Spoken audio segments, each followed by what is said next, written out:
NEET தேர்வை கூறி மக்களை இனியும் ஏமாற்ற முடியாது என்றும் வரும் 2026ஆம் ஆண்டு சட்டப்பேரவை தேர்தலில் கழக பொதுச் செயலாளர் எடப்பாடி கே பழனிசாமி தலைமையில் ஆட்சி அமைவது உறுதி என்றும் அதிமுக தலைமை நிலைய செயலாளரும் முன்னாள் அமைச்சருமான SP வேலுமணி சூளுரைத்தார். கோவையில் நீட் தேர்வால் உயிரிழந்த 22 மாணவர்களுக்கு மெழுகுவர்த்தி ஏந்தி அஞ்சலி செலுத்தும் நிகழ்வு முன்னாள் அமைச்சர் SP வேலுமணி தலைமையில் நடைபெற்றது. இதில் பங்கேற்ற அதிமுக நிர்வாகிகள் உயிரிழந்த மாணவர்களுக்கு அஞ்சலி செலுத்தியதுடன் திமுக அரசுக்கு எதிராக கோஷங்களையும் எழுப்பினர். சட்டமன்ற உறுப்பினர்கள் Amman K Arjunan, PRG Arunkumar, AK Selvaraj, சே தாமோதரன் மற்றும் BP கந்தசாமி உள்ளிட்ட பலர் இதில் பங்கேற்றனர்.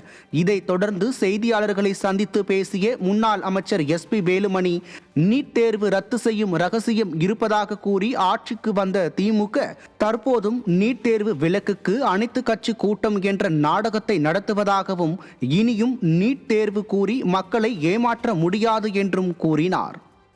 என்னாச்சு என்னாச்சு ஒரு கோடி கையெழுத்து நாடகம் என்னாச்சு? ஏமாற்றாதே ஏமாற்றாதே, மாணவர்கள் உயிருக்கு பதில் சொல். ஓடி போச்சு ஓடி போச்சு, மானத்தை மறந்தாச்சா? திறந்தாச்சா திறந்தாச்சா? சூடு சொல்றதை திறந்தாச்சா? 22 மாணவ கண்மணிகள் திமுகவுடைய பொய் பிரச்சாரத்தால் தன்னுடைய இன்னுயிரை நீத்தார்கள். அந்த கண்மணிகளுக்கு மெழுகுவர்த்தி ஏந்தி இன்றைக்கு அஞ்சலி செலுத்தக்கூடிய நிகழ்ச்சி நடைபெற்றது. தமிழகத்திலே 2021 ஆரம்பித்து திராவிட முன்னேற்ற கழகம் ஒரே கையெழுத்திலே ஆட்சிக்கு வந்ததும் நீட்டை ஒழித்து விடுவோம் என்று சொல்லி இதுவரையிலும் நீட்டுக்காக ஒரு பொய்யான வாக்குறுதிகளை தந்து கொண்டு இன்றைக்கும் சட்டமன்றத்திலும் மற்றும் அனைத்து கட்சி கூட்டம் என்று சொல்லிக் கொண்டிருக்கிறார்கள். அதனால்தான் எங்களது பொதுச் செயலாளர் அண்ணன் எடப்பாடியார் அவர்கள் அனைத்து கட்சி கூட்டம் ஏமாற்றுகிற கூட்டம், கண்டிப்பாக அந்த கூட்டத்தில் கலந்து கொள்ள மாட்டோம் என்று இன்றைக்கு உண்மையாக அந்த மாணவ கண்மணிகள் அவர்களுக்கு அஞ்சலி செலுத்தக்கூடிய அந்த போராட்டத்தை அறிவித்தார்கள். இனியாவது திருந்த வேண்டும் திமுக அரசு. நீட்டுக்கு புரட்சித் தலைவி அம்மா அவர்கள் இருக்கும் பொழுது 2016 அந்த விலக்கை பெற்று தந்தார்கள்.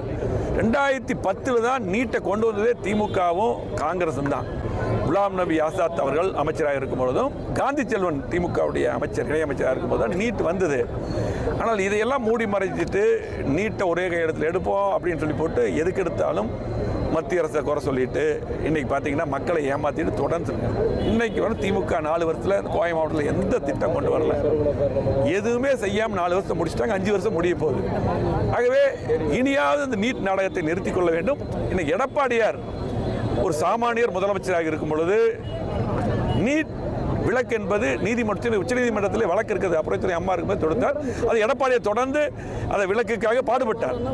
ஆனால் அனைத்து மாநிலத்திலும் நீட் வந்து விட்டது. அதுக்காக எடப்பாடியார் அற்புதமான அவருடைய எண்ணத்தில் உதித்த 7.5% இடஒதுக்கீடு கொண்டு வந்து அரசு பள்ளியில் படிக்கின்ற மாணவ மாணவிகளுக்கெல்லாம் இன்றைக்கு 600க்கு மேற்பட்டவர்கள் வருஷம் MBBS BDS படிக்கிறாங்கன்னா எடப்பாடியார் காரணம். இப்படி ஒரு முதலமைச்சர்னா இப்படி தான் இருக்கணும். ஆகவே கண்டிப்பாக இனிமேலாவது கண்டிப்பாக இந்த நாடகத்தை திமுக நீட் நாடகத்தை நிறுத்த வேண்டும். அது மட்டுமல்ல, இன்றைக்கு ஒட்டுமொத்த மக்களும் இந்த ஆட்சி 4 வருஷமா எதுவும் செய்யல, சட்ட ஒழுங்கு சரியில்லை, எதுவுமே செய்யல, எந்த திட்டம் வரல. ஆகவே 2026 எப்பொழுது எடப்பாடி முதலமைச்சராக வருவார் என்று எதிர்பார்த்து கொண்டிருக்கிறார்கள். 2020 எடப்பாடி முதலமைச்சராக வருவார். இன்றைக்கு விடுபட்ட திமுக செய்யாத குறிப்பாக கோவை மாவட்ட திட்டமே செய்யல, புறக்கணிச்சிட்டாங்க. திட்டத்தை எல்லாம் எடப்பாடி தருவார். நன்றி.